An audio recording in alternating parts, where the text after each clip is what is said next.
35 dikurangi 2 berarti 33. Berarti kalau kita menggunakan di sini, saya contohkan adalah menggunakan signifikansinya adalah 1%. Nah, di sini signifikansinya 1%, nilainya adalah 0,442. Gitu ya. Oke, 0,442. Jadi R tabelnya itu adalah 0,442. Oke, sekarang kita bandingkan. Jadi di kelas sebelah lagi. Halo teman-teman, sebelum kalian lanjut menonton video ini, pastikan kalian sudah subscribe channel ini agar kami bisa terus membuat video-video yang bermanfaat untuk kalian semua. Dan pastikan juga setelah menonton video ini, like dan komen serta share video ini.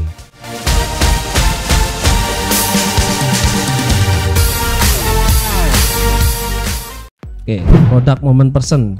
Di sini dalam melakukan uji validitas yang menggunakan product moment person ini harus menggunakan rumus yang telah umum digunakan gitu ya. Ini saya menggunakan referensi dari milik bukunya Sugiono, Pak Sugiono, Prof Sugiono sama Prof Ghazali gitu ya, hampir mirip sama gitu.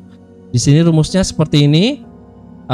Di mana R ini adalah nilainya ya, nilai korelasi persennya, kemudian ada sigma X gitu ya, sigma X jumlah hasil pengamatan variabel, sigma Y nya gitu ya, pengamatan variabelnya, jumlahnya, kemudian ini ya kita lihat dari sini aja lah. Nah, sigma XY berarti X kali Y, sigma X sendiri, sigma Y sendiri, kemudian sigma X kuadrat, sigma X kuadrat, Y kuadrat, Y kuadrat, kira-kira seperti itu. Nah, setelah kita tentukan nilainya gitu ya, nanti kita contohkan juga, bahas satu persatu. Kita berikutnya hasil dari nilai R itu sendiri gitu ya, hasil dari nilai R itu sendiri, ini kan ada nilainya nanti. Nah, ini nanti keluar nilainya, nilai R nya berapa. Ini nyebutnya kita adalah R hitung. Nah, R hitung ini nanti dibandingkan gitu ya dengan R tabel ya. Ini dibandingkan antara R hitung dengan R tabel, nanti hasilnya seperti apa. Nah, ini dibandingkan dengan menggunakan derajat bebas N-2 gitu ya. Nah, dibandingkan hasil R hasil perhitungan dengan R dalam tabel alfa tertentu gitu ya, dengan signifikansinya yang telah ditentukan oleh teman-teman. Kita mau menggunakan signifikansinya berapa gitu ya, nanti ditentukan sendiri oleh teman-teman. Teman-teman mau menggunakan signifikansi yang berapa terserah. Mungkin di sini teman-teman masih bingung, kita praktekkan aja ya. Di sini saya punya data seperti ini teman-teman. Saya punya butir kuesionernya ini sampai 16. Butir kuesionernya 16 gitu ya. Dan jumlah respondennya 35 teman-teman ya. 35. Ini ada 2 slide. Ini responden pertama sampai 21, slide kedua ini ada 35. Ini sengaja saya tutup agar mengamankan rahasia gitu ya. Mohon maaf teman-teman. Oke. Nah, di sini teman-teman kita ambil contoh. Di sini ada 16 pertanyaan, di mana apabila 16 pertanyaan ini ditotal hasilnya adalah 74 gitu ya teman-teman ya. Karena kita ketahui bersama bahwa kita harus menotalnya teman-teman. Jumlah hasil pengamatan variabelnya kita harus totalnya. Nah, ini 74 dari semuanya ini, dari mulai dari pertanyaan pertama hingga ke 16 ini apabila ditotal. Oke. Kita lihat apabila kita sudah mendapatkan data seperti ini teman-teman, ini kan direkap dari hasil angket ya. Dari hasil angket, ini angketnya kita menggunakan skala Likert ya. Apa itu skala Likert nanti kita bahas tersendiri di video yang lainnya. Intinya kita fokus ke validitas ini dulu ya.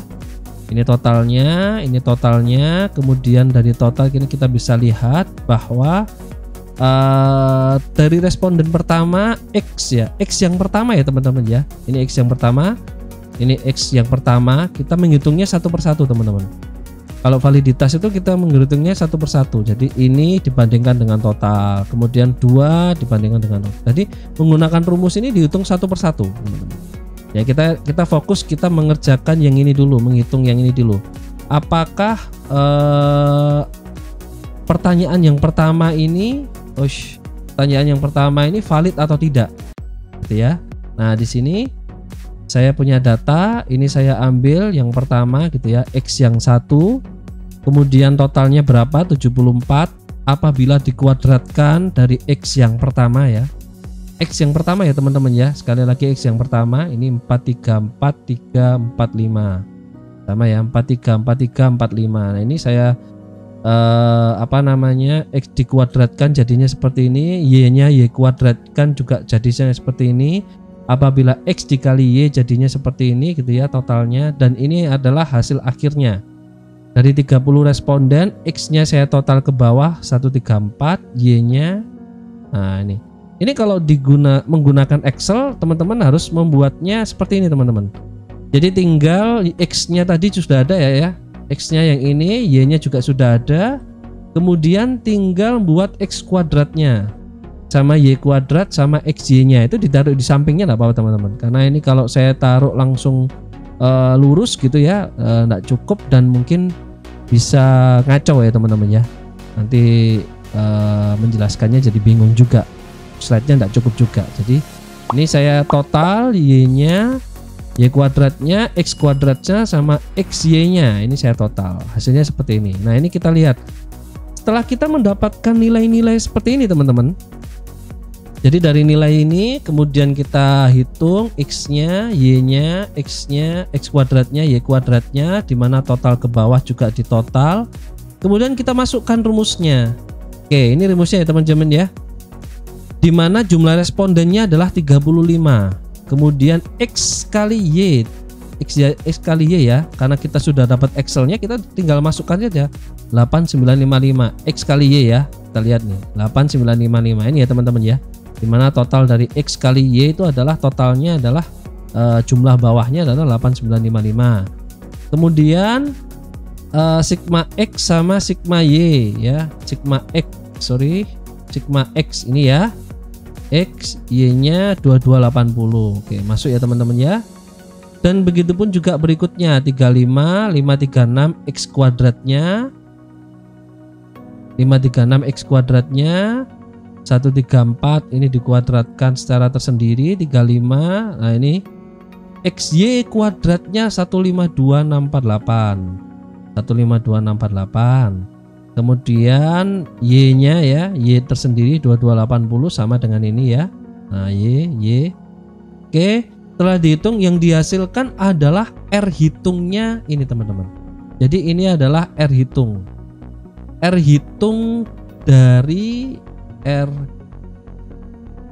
dari X1 teman-teman ya. Ini khusus untuk X1.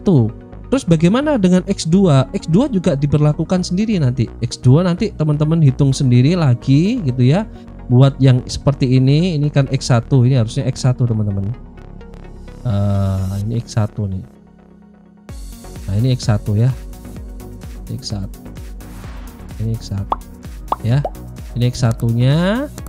Untuk X2 nanti kita teman-teman buat seperti ini juga, dihitung bawah totalnya nanti berapa untuk X2-nya. Nah, ini X1, R hitungnya X1 adalah yang dihasilkan seperti ini.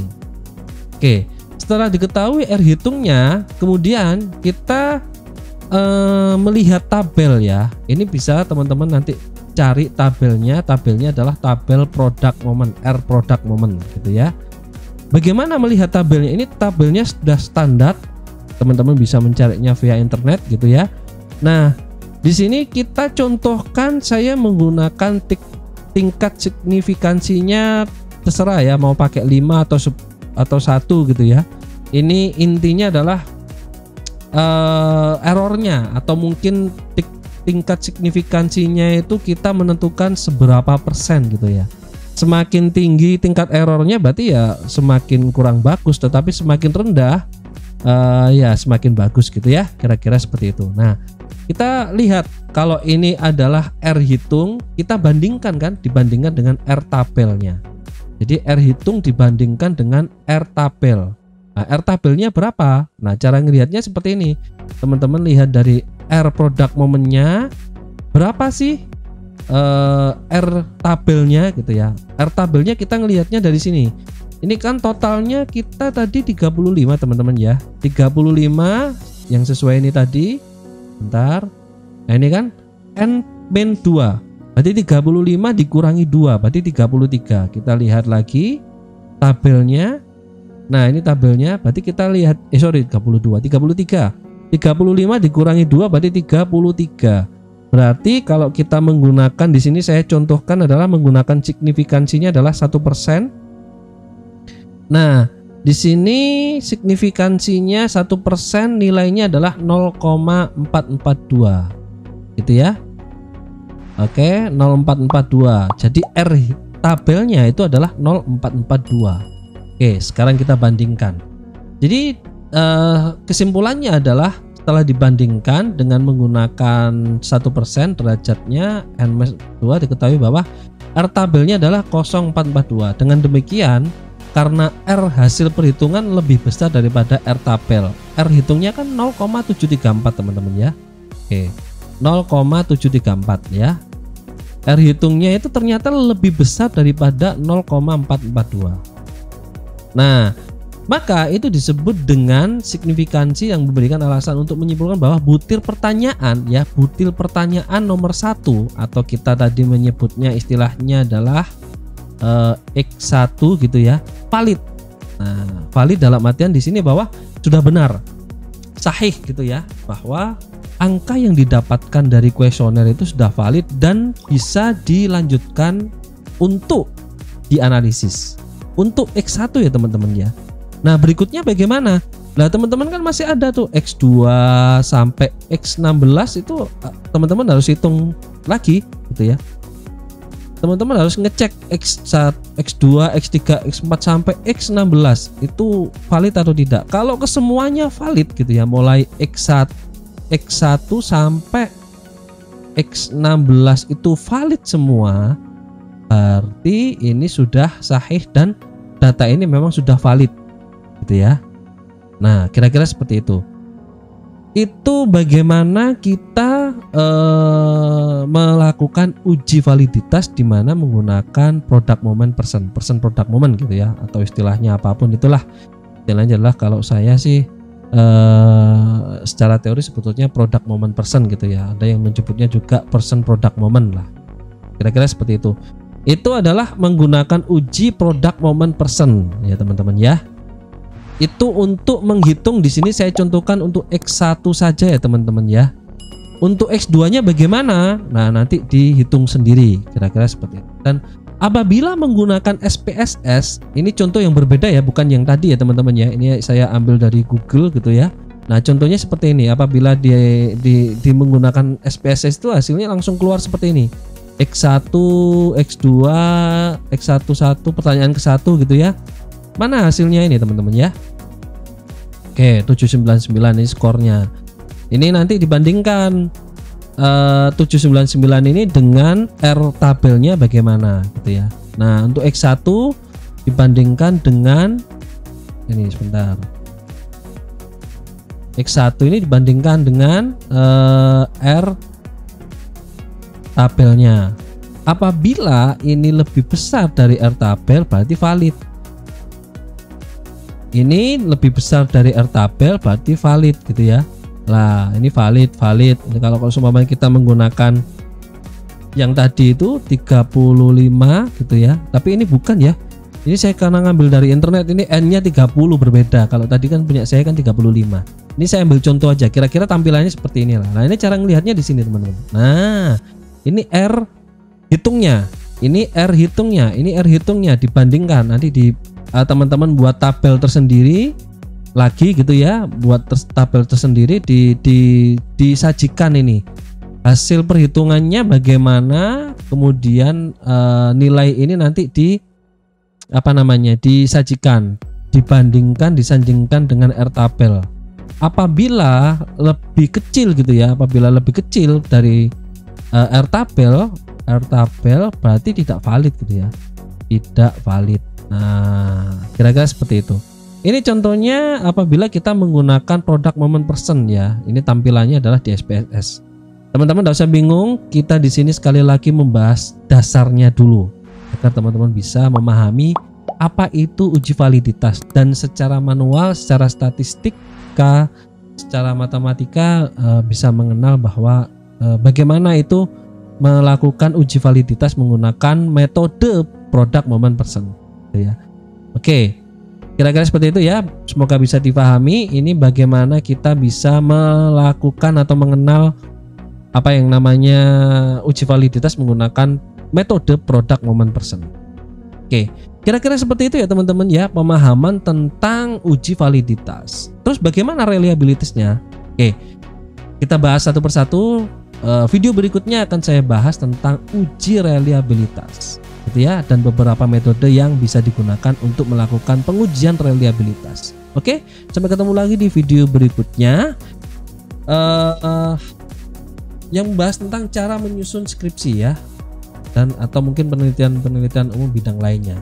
Apabila teman-teman ada yang ingin berdiskusi secara langsung, silakan menghubungi sosial media kami ya. Di Instagram ada, TikTok ada, Telegram, Twitter dan lain sebagainya. Dan terus bagikan video ini ke teman-teman kalian yang sedang mengerjakan skripsi ya, saling berbagi, saling memberi, dan semua bisa saling mendukung. Oke.